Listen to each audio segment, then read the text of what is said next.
बहन मायावती ने इस रैली से जो उनके सामने अपॉर्चुनिटी थी, उस अपॉर्चुनिटी का वो इस्तेमाल नहीं कर पाए। माइक्रो फाइनेंस कंपनियों के कर्ज के जाल में दलित फंस चुका है। महिलाओं की सहायता नहीं कर रही, माइक्रो फाइनेंस कंपनियों की सहायता कर रही है। देश पे हमला है ये, और देश में हमले के खिलाफ आप कोई एफआईआर दर्ज नहीं कर रहे हैं। अगर केंद्र सरकार नहीं बनाती है तो let them go to hell. क्या बिहार में दलित अत्याचार एक चुनावी मुद्दा है? बिहार में इस बार राहुल गांधी जी पहुंचे हैं, इस बार तेजस्वी जी घर घर गए हैं, उसका असर होगा। तो जब तक हिंदुत्व रहेगा उनका चिराग जलता रहेगा। जिस दिन हिंदुत्व की हार होगी वो चिराग भी खत्म हो जाएगा। चिराग पासवान सारे दलितों के नेता कैसे हो जाएंगे? राजेश राम भी हैं। राजेश राम तो अभी बने हैं ना, और उसके लिए बहुत बड़ा कलेजा चाहिए। अगर दलितों का विकास नहीं होगा तो हम पूछना चाहते हैं बिहार का विकास कैसे हो सकता है? नमस्कार, मैं हूं नंदलाल शर्मा और आप देख रहे हैं नेशनल हेराल्ड, नवजीवन और कौमी आवाज की साझा पेशकश। बिहार में चुनावी दुदुम्भी बज चुकी है और ये चुनाव सिर्फ महागठबंधन या नीतीश कुमार के लिए नहीं बल्कि बिहार के दलितों के लिए भी बहुत निर्णायक है, क्योंकि इस बार उन्हें फैसला करना है कि जिस तरीके से कथित सुशासन और कथित अमृतकाल चल रहा है वो उसी के साए में जिएंगे या फिर उनके अंदर एक बदलाव की आग है। इसे समझने के लिए हमारे साथ अशोक भारती जी हैं। वो National Confederation of Dalit and Adivasi Organisations NACDOR के राष्ट्रीय अध्यक्ष हैं। उनसे समझेंगे कि आखिर बिहार के दलितों के मन में क्या है, क्या वे अपनी शिक्षा, अपनी आर्थिक स्थिति और उन पर हो रहे अत्याचार को लेकर जागरूक हैं।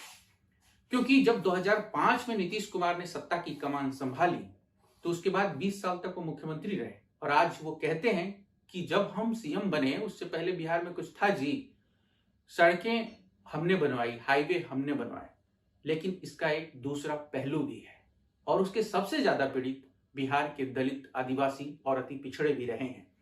इसमें मैं इसको जोड़ूंगा क्योंकि महागठबंधन ने अति पिछड़ा न्याय संकल्प जो जारी किया वो बहुत ही इंटरेस्टिंग है, उस पर भी बात करेंगे। सर, स्वागत है आपका और समय देने के लिए आपका शुक्रिया। आपके दर्शकों को और आपको नमस्कार। हाईवे निर्माण जो बिहार में हुए हैं, जो कथित विकास है 20 सालों का नीतीश कुमार का, उसमें आप ये कह रहे हैं कि उसकी वजह से विस्थापित हुए हैं दलित और सबसे ज्यादा असर उन पर रहा है, और इसकी आप मांग उठा रहे हैं कि उनका पुनर्वास किया जाए, उन्हें मुआवजा दिया जाए। इसको जरा समझाइए और ये विकास का जो मॉडल आप रेखांकित कर रहे हैं कि किस तरीके से उसका साइड इफेक्ट देखने को मिला है वो हमें जरा समझिए। देखिए, क्या है कि इसमें कोई इस बात की शक और शुबा नहीं है कि बिहार में रोड्स का जाल बसा है और सब जगह सड़कें बन गई हैं और गांव-गांव तक सड़कें पहुंच गई है, तो कोई शक नहीं इसमें। लेकिन आप जानते हैं कि जब हाईवे बनते हैं, जब सड़कें बनती हैं, जब सड़कों का विस्तार होता है, तो उन सड़कों का विस्तार बहुत सारी आसपास की जमीनों को उसको उसको अधिग्रहित किया जाता है। जैसे पटना में मैं आपको उदाहरण के लिए बताऊं, बेली रोड जो है उसका विस्तार हुआ, उसके ऊपर एक फ्लाईओवर बनाया गया है, ठीक है, जो लंबा फ्लाईओवर है जो पूरे शहर को क्रॉस करता है। लेकिन बेली रोड पर बड़ी संख्या में लेफ्ट और राइट में जो है, लेफ्ट राइट साइड पे जो है, अगर हम पटना की तरफ से आएंगे और तो हम देखेंगे कि वहां पर मुसलों की कई बस्तियां थी। सड़क के चौड़ीकरण के अभियान में उनके मकान तोड़ दिए गए, और हमारा एस्टिमेशन ये है कि बिहार में लाखों दलित परिवार हैं जो सड़कों के किनारे रहते थे, जिनको उजाड़ दिया गया है, जिनको कोई बसाया नहीं गया है। और आश्चर्य की बात ये भी है कि पटना में, जिस मैं जगह की बात कर रहा हूँ, वहां पर वो 4 मंजिला मकान बनाकर लालू प्रसाद यादव जी ने दिए थे, जिनके राज को जंगल राज कहा गया है। जंगल राज में मुसल दलितों को मकान बना के दिए गए और विकास के राज में उनको उजाड़ दिया गया। तो ये कैसा विकास है?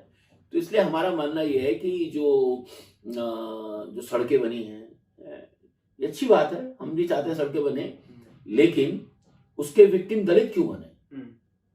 सड़कों पे कार तो दलितों के पास होंगी नहीं, ज्यादा कार गाड़ियां होंगी नहीं उनके पास, ट्रक भी उनके पास नहीं होंगे, ठीक है। तो अगर आपको ये करना था तो पहले आपको दलितों को पुनर्वासित करना था, उनके लिए इंतजाम करना था, उसके लिए आपने इंतजाम किया नहीं। तो ये कैसा विकास है? तो इसलिए हम ये कह रहे हैं कि दलित जो है विकास के भुक्तभोगी हैं, वो उत्पीड़ित है विकास के। जो विकास है वो दूसरों के लिए हो रहा है, उसके उत्पीड़ित जो है वो दलित है। लेकिन सवाल ये है सर कि जो नीतीश कुमार कहते हैं और जो वहां पर जमीनी हकीकत है, दलित अत्याचार की बात है, वहां पर आप देखिए कि पिछले मतलब 2022 तक का जो आंकड़ा है जी जी उसमें जो है अत्याचार लगातार बढ़ रहा है। मैं देख रहा हूँ कि आप हर दिन 17 अत्याचार की घटनाएं होती जी जी जी ये तो आम लोगों की बात है, लेकिन जिस तरीके से सीजीआई पर जूता फेंका गया, आप हरियाणा में देखिए एक आईपीएस ऑफिसर को जाति उत्पीड़न से पीड़ित होकर के जी वाई पूरन कुमार की को आत्महत्या करने के लिए मजबूर कर दिया। रायबरेली में एक हरिओम वाल्मीकि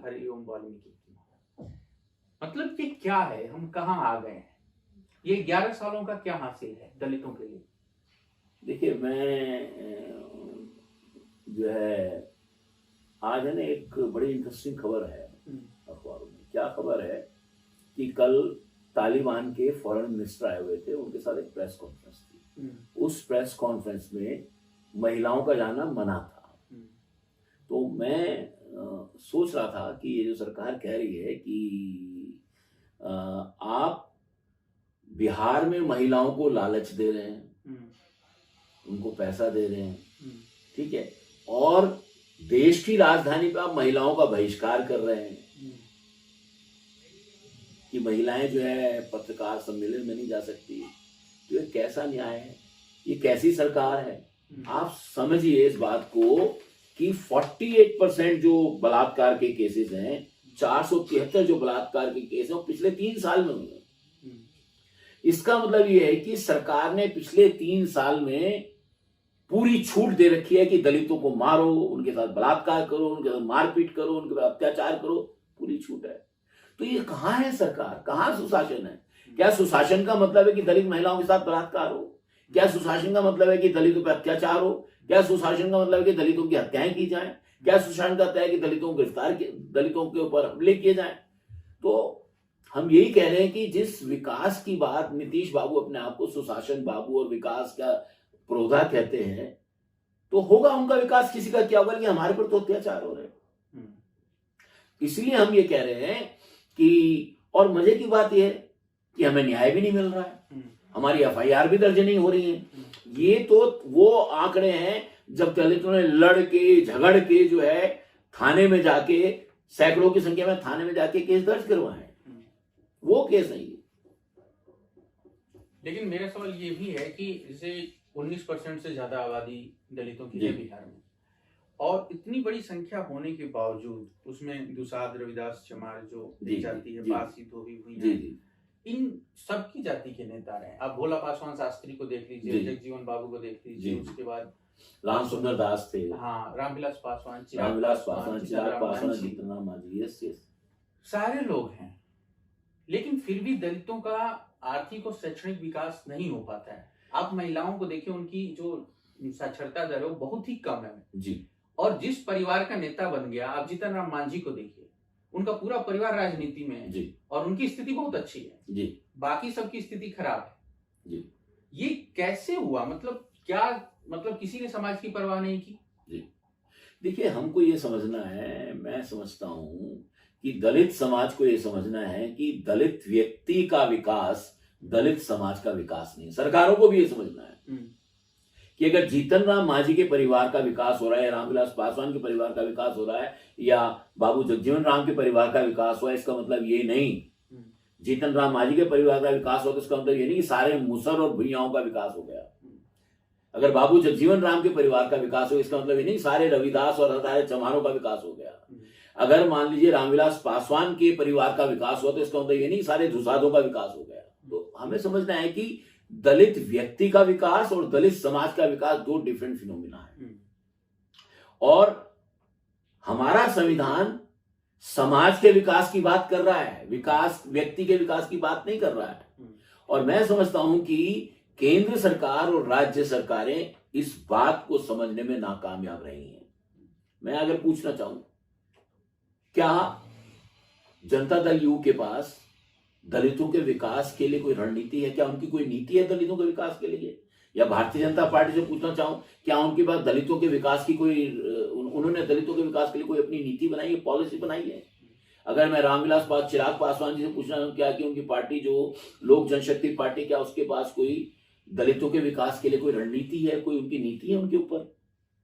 मैंने ये जरूर देखा कि अभी मैं 5 अक्टूबर को एक कार्यक्रम में था, तो वहां राष्ट्रीय जनता दल के तेजस्वी यादव जी ने बाकायदा दलितों के विकास के लिए घोषणा पत्र जारी किया उन्होंने। हमें यह भी पता है कि इंडियन नेशनल कांग्रेस ने सामाजिक न्याय संकल्प घोषित किया है और इंडिया गठबंधन ने जो है, जैसा आपने मेंशन किया था, अति पिछड़ों के लिए घोषणा पत्र जारी किया है। ये बाकी पॉलिटिकल पार्टियां क्यों खामोश हैं, जो विकास पुरुष क्यों खामोश हैं? तो मैं समझता हूं कि अब इस देश की राजनीति में दो धड़े हैं। एक धड़ा वो जो है देश के सबसे पिछड़े व्यक्ति को, दलित व्यक्ति का, अंतिम व्यक्ति का विकास करना चाहता है, उसके वो बाकायदा नीतियों का एक ढांचा ला रहा है। और दूसरी तरफ दूसरी पार्टियां हैं, वो केवल पॉलिटिकल रेटोरिक से हमारा पेट भरना चाहते हैं। हम बताना चाहते हैं पॉलिटिकल रेटोरिक से दलितों का पेट नहीं भरा जा सकता। दलित वो दिन चले गए जब खलील मियां फाख्ता उड़ाया करते थे।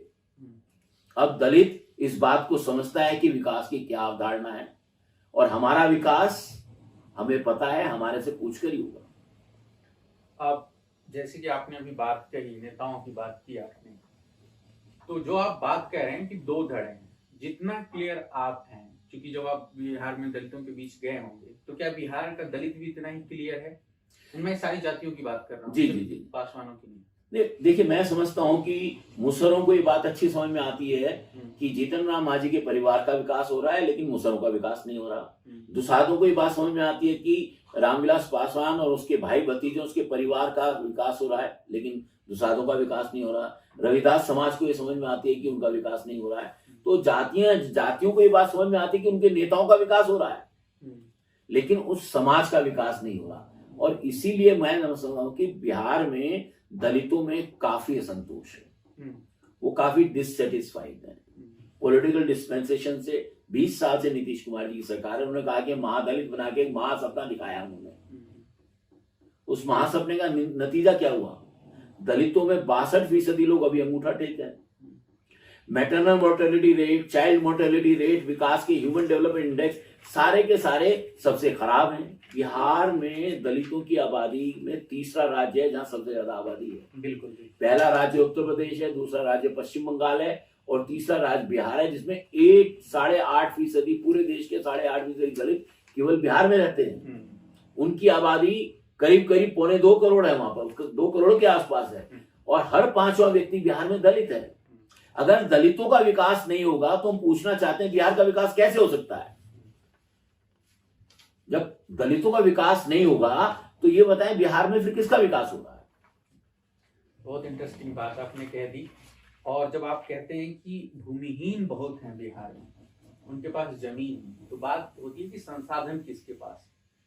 नीतीश कुमार 2005 से मुख्यमंत्री हैं, क्या उनके दिमाग में ये नहीं आया कि बिहार के दलितों के पास संसाधन नहीं है? पहली खेती के लिए जमीन, घर बनाने के लिए जमीन, ये सारी चीजें, और वो डी बंदोपाध्याय कमेटी की बात करते रहते हैं और उसको कभी निभाया नहीं। और फिर भी जो है अति पिछड़ा महादलित की राजनीति करते रहे, गोदी मीडिया में लाइन बनती रही कि महादलित और अति पिछड़े उन्हीं के हैं, समर्थक हैं। क्या मतलब जो समाज था वो इस बात को समझ नहीं पाया? देखिए, क्या एक कहावत है कि आप कुछ लोगों को कुछ समय तक मूर्ख बना सकते हैं और बहुत सारे लोगों को कुछ समय तक के लिए मूर्ख बना सकते हैं, पर सारे लोगों को सारे समय मूर्ख नहीं बना सकते। डी बंदोपाध्याय कमेटी बनाई उन्होंने, कमीशन बनाया, उन्होंने बहुत सारी रिकमेंडेशन दी, लागू करने में किसने रोका आपको? मेरा मानना यह है कि नीतीश कुमार जी जो है अगड़ी जातियों के प्रभाव में है और वो दलित और पिछड़ी जातियों के विकास के लिए जो भी डी बंदोपाध्याय कमेटी ने रिकमेंडेशन दी थी उनको जानबूझ के उन्होंने लागू नहीं किया।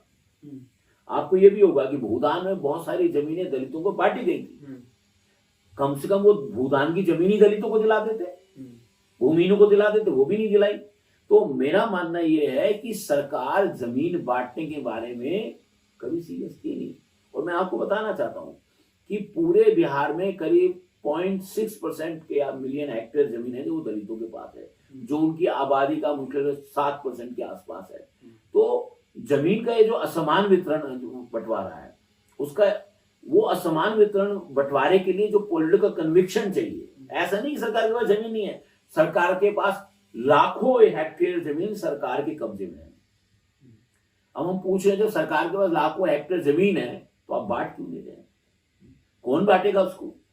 तो मैं समझता हूं कि हमारी एक डिमांड यह है कि डी बंदोपाध्याय कमेटी की जो रिपोर्ट थी उसको हम तमाम पॉलिटिकल पार्टी से कहना चाहते हैं कि वो उस कमेटी की सिफारिशों को लागू करें। अगर वो लागू करेंगे तो दलितों के जीवन में काफी बदलाव आ सकता है। हमें ये समझना है कि जमीन जो है एक तरीके से सिक्योरिटी है। अगर मान लीजिए किसी बच्चे से कोई अपराध हो जाए, घर में कोई व्यक्ति अत्याचार हो जाए, अगर मान लीजिए बुरे दिन भी आ जाए, तो कम से कम जमीन को रेहन में रख के लोग लोन ले सकते हैं। बैंक तो लोन देते नहीं, बैंक तो दलितों को क्रेडिट वर्दी मानते ही नहीं। उन्होंने दलितों के इलाके को ब्लैक लिस्ट कर रखा है। और जो माइक्रो फाइनेंस कंपनी है, माइक्रो फाइनेंस कंपनियों के कर्ज के जाल में दलित फंस चुका है। बिहार का एक एक व्यक्ति माइक्रो फाइनेंस कंपनी के जाल में फंस चुका है। ये जो मोदी सरकार ने घोषणा की है 10,000 रुपया हर महिला को देके, ये महिलाओं के लिए नहीं दी इन्होंने। ये जो माइक्रो फाइनेंस कंपनी का प्रेशर है कि उनका पैसा वापस कैसे आएगा। अच्छा, अगर घरों में पैसा जाएगा तो माइक्रो फाइनेंस कंपनी वाले वहां बैठे हैं उस पैसे को लेने के लिए। तो सरकार एक तरीके से दलित जो महिलाओं की सहायता नहीं कर रही, माइक्रो फाइनेंस कंपनियों की सहायता कर रही है। ये पैसा उन्होंने उसके लिए भेजा है। अब बहाना कुछ भी है। तो हम ये बताना चाहते हैं कि लोगों को पता है कि आप माइक्रो फाइनेंस कंपनी की सहायता कर रहे हैं और 10,000 रुपए में हम कितने जिंदा रह लेंगे। हम मांग रहे हैं कि हमें पुख्ता रोजगार दीजिए, हम मांग रहे हैं कि हमें जमीनें दीजिए जिससे हम अपना हम जो है खेती किसानी करके अपना गुजारा कर लें। उसकी आप बात नहीं कर रहे। हम मांग रहे हैं कि आपसे मनरेगा में मजदूरी का सुधार कीजिए। हम मांग कर रहे हैं कि मनरेगा में भी आप 100 दिन देते हैं, आप हमें 300 दिन का रोजगार दीजिए, उस पर आप कोई कार्रवाई नहीं कर रहे। तो ये मेरा मानना ये कहना है कि आप जो बातें कह रहे हैं तो उसमें अभी तेजस्वी यादव ने जिस परिवार के पास सरकारी नौकरी नहीं है उसको नौकरी देने की बात कही है कि हम सरकारी नौकरी देंगे। आपको लगता है कि ये फिजिबल है? और एकदम फिजिबल है, दलितों को मदद बिल्कुल फिजिबल है, बिल्कुल फिजिबल है। फजूल की खर्ची बंद की जाए, क्योंकि बिहार इतना अंडर डेवलप्ड है, इतना अल्प विकसित है। वहां तो करोड़ों लोग चाहिए बिहार को विकसित करने के लिए। तो दो तरीके हैं, या तो आप निजी क्षेत्र के हाथ में जिम्मेदारी देखो बिहार को विकसित करेगा, तो वही होगा जो नीतीश कुमार जी के जमाने में हो रहा है। सड़कें किसने बनाई? प्राइवेट सेक्टर ने बनाई। और अगर सरकार बनाएगी तो सरकार के कर्मचारी होंगे। तो जो पैसा हम प्राइवेट क्षेत्र को दे रहे हैं, निजी क्षेत्र को दे रहे हैं, वो पैसा हम सरकार अपने कर्मचारियों को दे सकती है तो उनके परिवारों का भला होगा।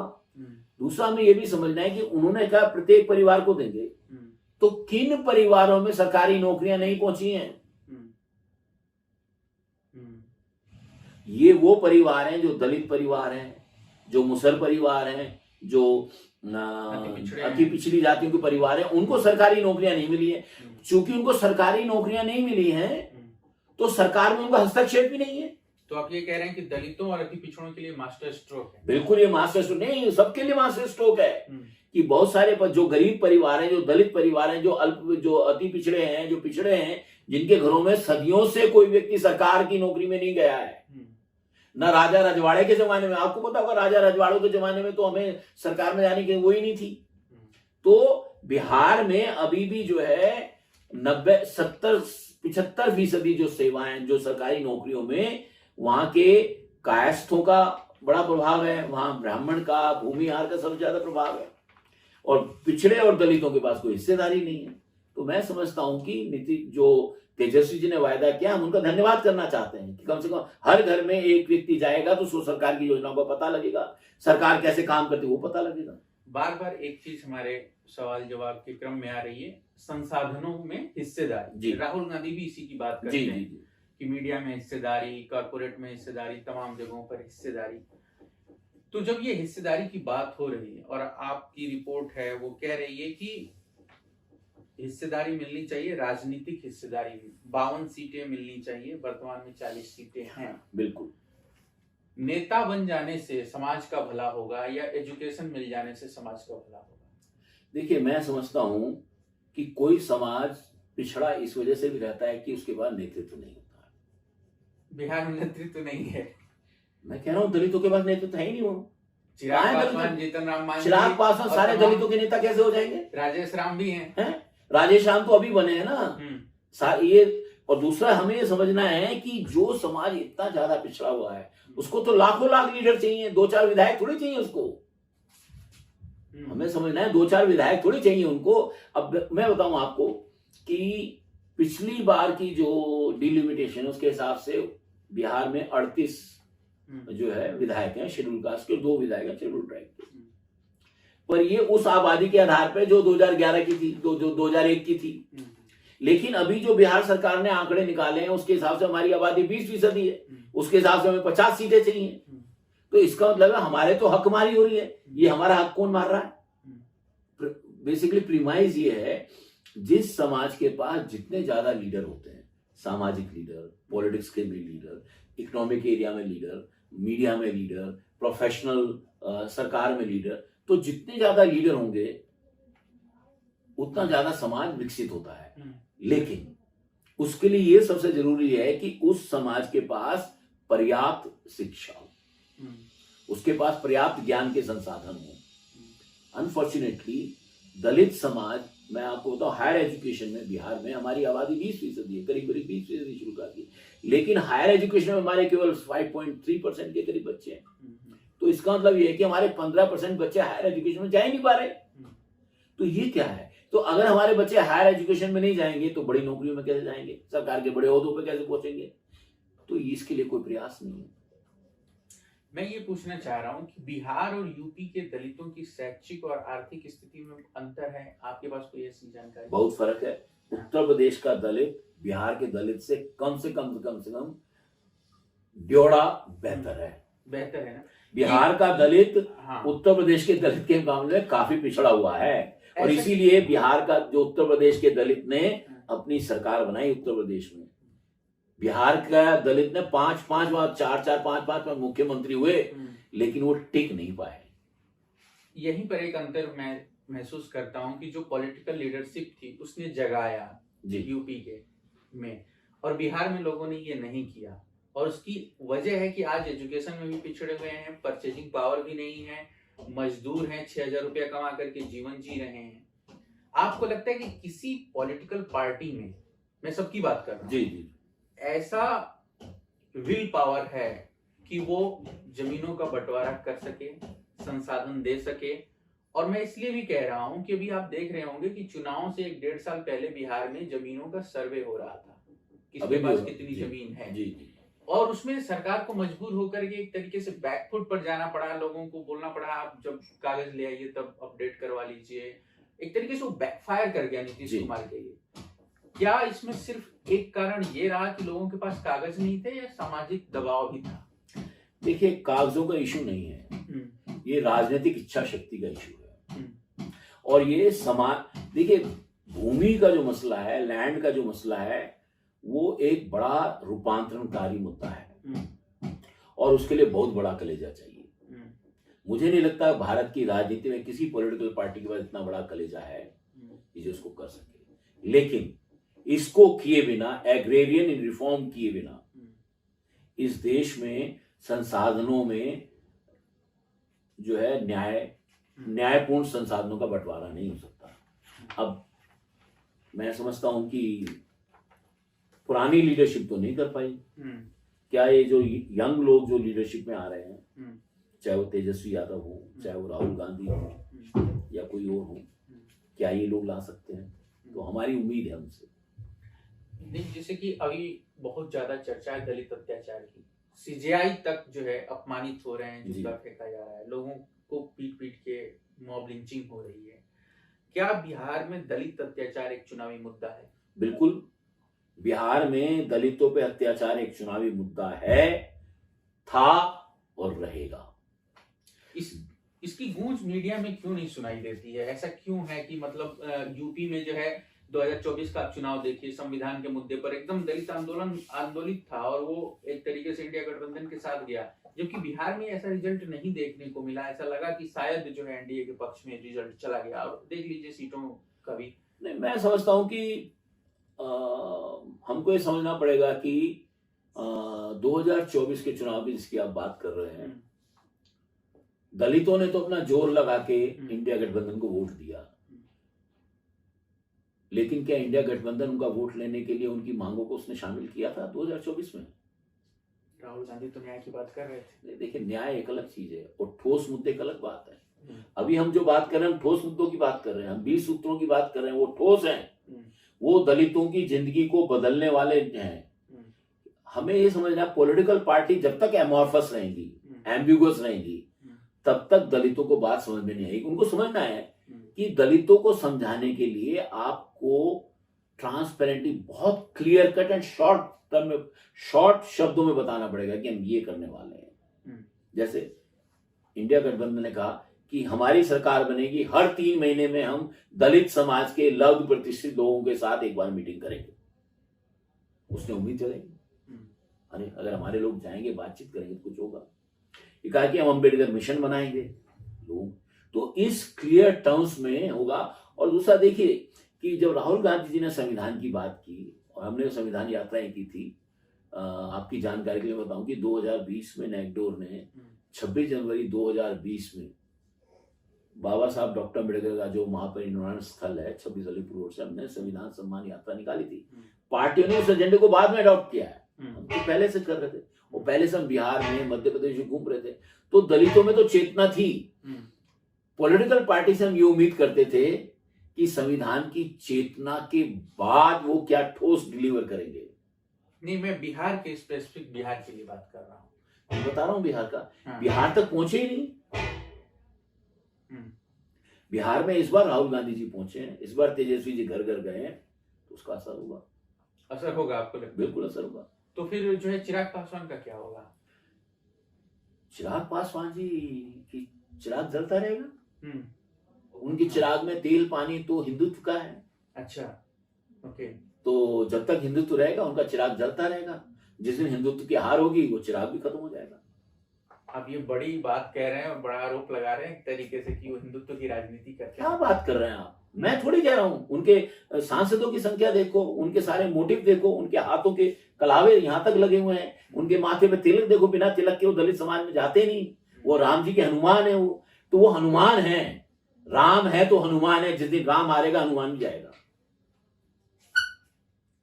लेकिन जो दलित अत्याचार हो रहा है उसमें अगर हम देखें कि अनुसूचित जाति आयोग और उसमें उसकी राज्यों में शाखाएं, उसके अलावा राष्ट्रीय मानवाधिकार आयोग, पुलिस, मोदी सत्ता ने जिस तरीके से 11 साल में काम किया है और नीतीश कुमार के 20 साल को हम रख रहे हैं उसके साथ जी, क्या जो स्टेट है, जो सिस्टम है, वो दलितों के साथ सहज रहा है? दलितों को लगा कि हमारी बात सुनी जा रही है, हमें न्याय मिल रहा है, या ये सारी संस्थाएं भी फेल हो गई?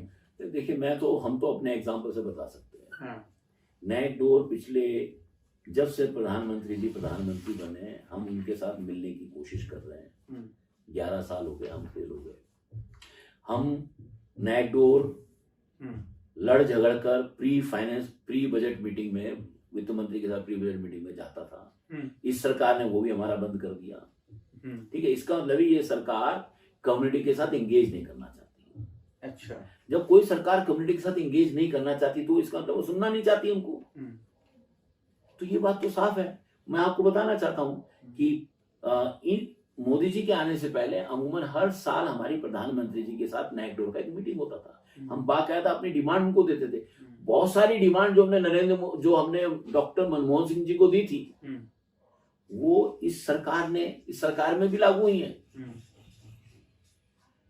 अब ये सरकार हमारी सुनना नहीं चाहती तो हम नई मांग कैसे दें? जैसे दलित फंड था, दलित फंड का हमने डिमांड किया था डॉक्टर मनमोहन सिंह से, लेकिन सरकार चली गई। लेकिन इस सरकार को लगा अरे इस पर हम कैश कर सकते, तो बना दिया। अभी हमने बिहार में भी मांग किया है कि 5,000 करोड़ रुपए का एक फंड बनाया जाए दलितों के विकास के लिए, और इंडिया गठबंधन के बहुत सारे लोगों ने उसको स्वीकार किया। आप ये कह रहे हैं कि जिस तरीके से एक रेल बजट अलग होता था वैसे ही दलितों के लिए अलग बजट? नहीं, हम तो कह रहे हैं कि जो शेड्यूल कास्ट कंपोनेंट प्लान है, ट्राइबल सब प्लान है, उसके ऊपर एक कानून बनाया जाना चाहिए। अगर केंद्र सरकार नहीं बनाती है तो let them go to hell, लेकिन स्टेट गवर्नमेंट तो बनाए। लेकिन एक ऐसी मानसिकता है जो सोशल मीडिया पर सीजीआई के गले में जो है वो एक, आप देख झाड़ू लटका देते हैं, नीला बना देते हैं। ये जो मानसिकता है, ये मानसिकता तो सत्ता की सह पर आई है ना, पहले तो ऐसा नहीं था कि किसी की मतलब वो ऐसा करते चीफ जस्टिस के साथ, जूता इसी सरकार के दौरान फेंका गया है। तो ये जो मानसिकता है, क्या ये बजट होने देगी, आपको मिलने देगी बजट? देखिए, मैं आपको एक बात कह सकता हूँ, हम राम के जमाने में भी थे और राम वालों के जमाने में भी हैं, और जब राम वाले नहीं रहेंगे तब भी दलित रहेंगे। हम समझते हैं कि हमारी लड़ाई बहुत लंबी है, कोई मोदी जी के साथ हमारी लड़ाई खत्म होने वाली नहीं है, लेकिन ये बात ये है कि ये सरकार दलित विरोधियों के साथ खड़ी है। मैं यहाँ पर आपसे सहमत हूँ। आपने कहा कि दलित थे, हैं और रहेंगे। दलित के तौर पर ही रहेंगे या नागरिक के तौर पर रहेंगे? देखिए, मैं समझता हूँ कि दलित को लेकर है ना बहुत सारे लोगों में गलतफहमी है। हाँ। दलित कोई जाति नहीं है, ये और दलित आइडेंटिफाई करने के लिए एक टर्म नहीं, मैं बता रहा हूँ सर, दलित का मतलब लुटा पिटा कटा पिटा भी नहीं है। दलित शब्द की जो पैदाइश है वो एक उस व्यक्ति की है जिसको अपने अधिकारों की जानकारी और वो लड़ रहा है। ये संघियों ने, आरएसएस वालों ने, भाजपा वालों ने, यूनिवर्सिटी के सवर्ण लोगों ने जानबूझ के दलित को लुटा पिटा कटा मरा बताया है। हमारी न्यायिक की परिभाषा में इसका मतलब है वो व्यक्ति जिसे अपनी दोयम स्थिति की जानकारी है वो उसको दूर करने के लिए लड़ रहा है। हमारी परिभाषा ये है, इसलिए हम ये मानते हैं कि हमारी लड़ाई है, हमारा संघर्ष है, हमारा समानता और सम्मान के लिए संघर्ष है, वो रहेगा। अच्छा, ये जो आरक्षण में सब क्लासिफिकेशन हो रहा है जातियों के बीच में, इस पर आपका स्टैंड क्या है? आपको लगता है कि बेहतर है, इससे ज्यादा लोगों को लाभ मिलेगा? देखिए, ये बड़ा कंट्रोवर्शियल मुद्दा है, लेकिन मैं आपको एक बात बताना चाहता हूं, क्योंकि हमने डेटा का अध्ययन किया है। मैं केवल ये बताना चाहता हूं, इस सब कैटेगराइजेशन से जो छोटी छोटी जातियां वो बर्बाद हो जाएंगी, उनको कुछ मिलेगा नहीं, केवल बड़ी जातियों को फायदा होगा इससे। तो जो छोटी जातियां मांग कर रही हैं, जिनको पूरे जो हिंदुत्ववादी सिस्टम ने उनको जो कहानियां पढ़ाई हैं, मैं उनको आगाह करना चाहता हूं, आंकड़े देख लो। अभी तो छोटी छोटी जातियों को पूरे आरक्षण की हकदार हैं वो। अभी वो 16%, 17%, 20% आरक्षण की हकदार हैं। सब कैटेगराइजेशन होगा तो 1%, 1.5%, 2% में निपट जाओगे। यहीं पर आपने भी जो है आरक्षण की बात की, अपने अधिकारों की बात की। राहुल गांधी ये सारी बातें कह रहे हैं मोटा मोटी, और मुझे लगता है कि वो काफी रेडिकल बातें कह देते हैं भारत की कम से कम मौजूदा समाज में जी, जो EWS लागू करता है, और फिर जो है जिस तरीके की दलील दी जाती है, और अभी जो राजनीति हो रही है, और राहुल गांधी एक तरफ है जो बजट में एक वित्त मंत्री का हलवा बांटते तस्वीर दिखाते हैं और बोलते हैं कि बजट कौन बांट रहा है, ये सारी चीज। राहुल गांधी के जो विचार हैं उसको लेकर के, क्योंकि उन्होंने बिहार में बड़ा कैंपेन किया है, संविधान सम्मेलन किए हैं। मैं था वहां पर। हाँ, मैं सासाराम में भी था। तो बिहार के लोग, खासतौर पर दलित, राहुल गांधी के बारे में क्या सोच रहे हैं, अगर आप कुछ बता पाए? देखिए, मैं आपको ये बता सकता हूं कि पार्टी का ढांचा ना होने के बावजूद राहुल गांधी और मोदी जी के, दलितों के बीच में, राहुल गांधी और मोदी के बीच में 5% का फर्क है बस। कैसे? मोदी जी थोड़ा आगे हैं। अच्छा, अभी भी वो आगे हैं, और राहुल जी 5% पीछे हैं। और मोदी जी का पूरा स्ट्रक्चर है बिहार में, सरकार है उनकी, राहुल जी का तो वहां इतना है ही नहीं कुछ। उसके बावजूद दलितों में राहुल गांधी पहली पसंद है। तो आप जो कह रहे हैं कि बीजेपी आगे है, वो कैसे आगे है? मैं बीजेपी नहीं कह रहा आगे, मोदी जी को, मोदी और राहुल जी की मैंने मिलान किया है, मैंने कंपेयर उनको किया है। मोदी जी आजकल ओमनी प्रेजेंट हैं, इकोसिस्टम ऐसा बना है कि सब जगह मोदी जी मोदी जी मोदी जी हैं, इसलिए वो आगे है। राहुल जी तो अपोजिशन में है। अपोजिशन का वाला व्यक्ति अगर प्रधानमंत्री के 5% के आसपास है तो मान के चलिए कि वो 5% का गैप बिल्कुल कोई गैप नहीं है, और राहुल गांधी आगे हैं।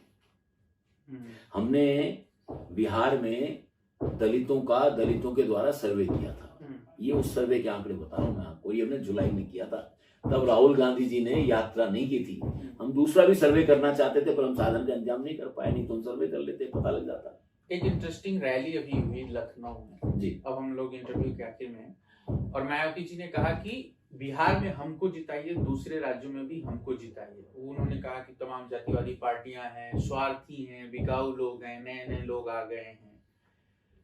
मायावती ने बहुत स्ट्रेटजिक एक चुप्पी साध रखी है। शायद उनके अंदर वो उतना साहस नहीं है कि वो बसपा की जो शुरुआती राजनीति में जिस तरीके से लोग मुखर थे, नारे लगते थे मारो जूते चार, अब उनके मंच पर सतीश चंद्र मिश्रा जी हैं और उनके पीछे उनका बेटा भी बैठा हुआ है। ये मायावती की राजनीति को आप कैसे देख रहे हैं पोस्ट लखनऊ रैली?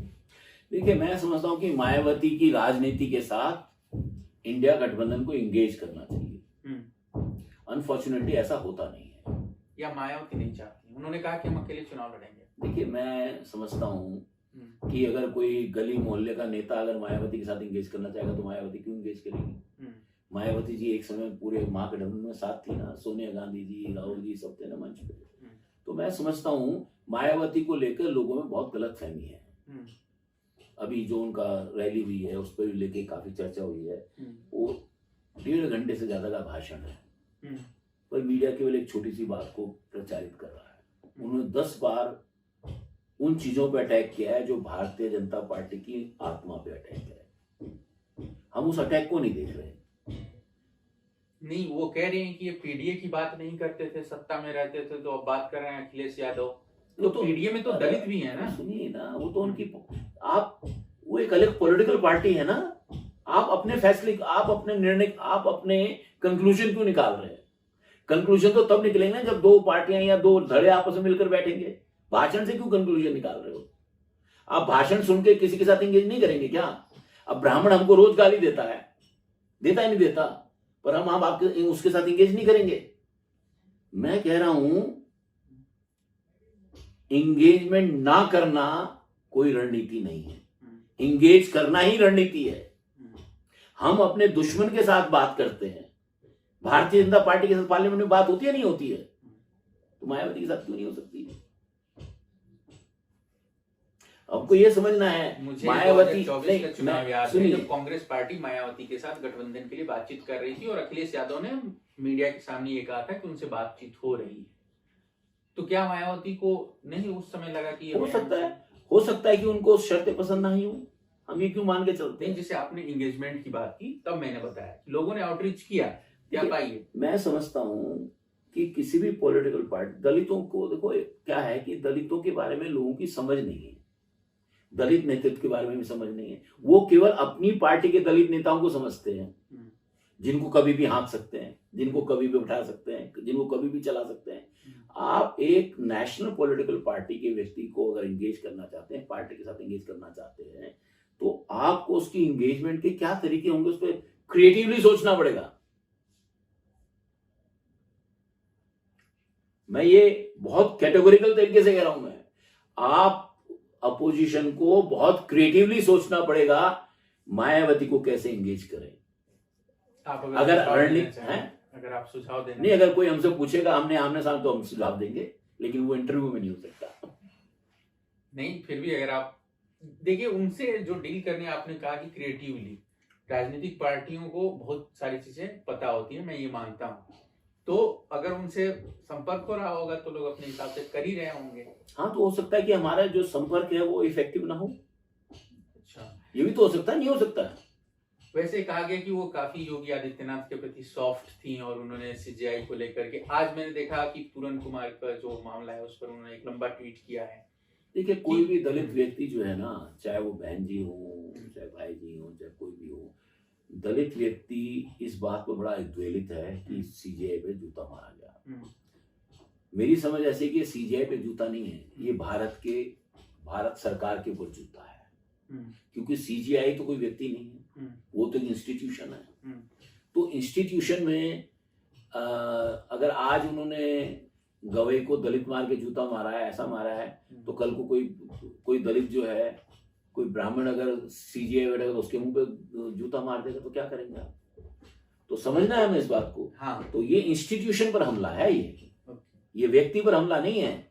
और मैं यही कह रहा हूं कि इंडियन गवर्नमेंट खामोश क्यों है? इंडियन स्टेट के ऊपर अटैक है, वो खामोश क्या है? पाकिस्तान जब ये एक तरीके से पाकिस्तान का इंडिया पर हमला है, स्टेट पर अटैक। भाई दूसरा देश जब आपके ऊपर हमला करता है तो किस पे हमला करता है? प्रधानमंत्री पे हमला करता है क्या? राष्ट्रपति पे हमला करता है क्या? व्यक्ति पे हमला करता है क्या? किस पे हमला करता है? देश पे हमला करता है ना। तो ये जो व्यक्ति ने हमला किया, ये देश पे हमला है ये, और देश में हमले के खिलाफ आप कोई एफआईआर दर्ज नहीं कर रहे हैं,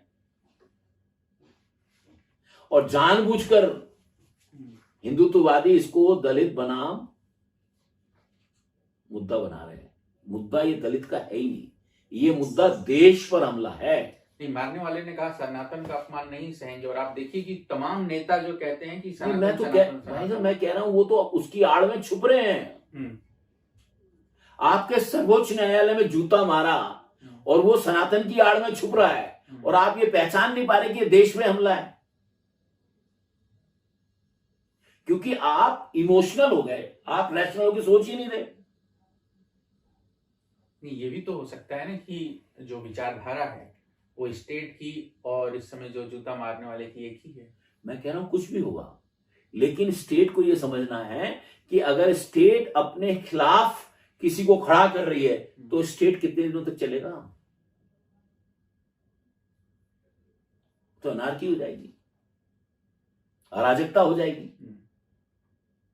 आप मध्य प्रदेश को देखिए, वहां पर सीएम ने आरक्षण की बात की तो उनको भी गालियां दी। कह रहा हूं ना मैं, स्टेट की एक तबका है जो लोकतंत्र को पसंद नहीं करता, एक तबका है जो न्याय को पसंद नहीं करता, एक तबका है जो समानता को पसंद नहीं करता, एक तबका है जो दूसरे धर्मों को आदर नहीं करना चाहता, एक तबका है जो इस देश में बवाल करना चाहता है, और ये केवल सरकार की सहमति के बिना नहीं हो सकता।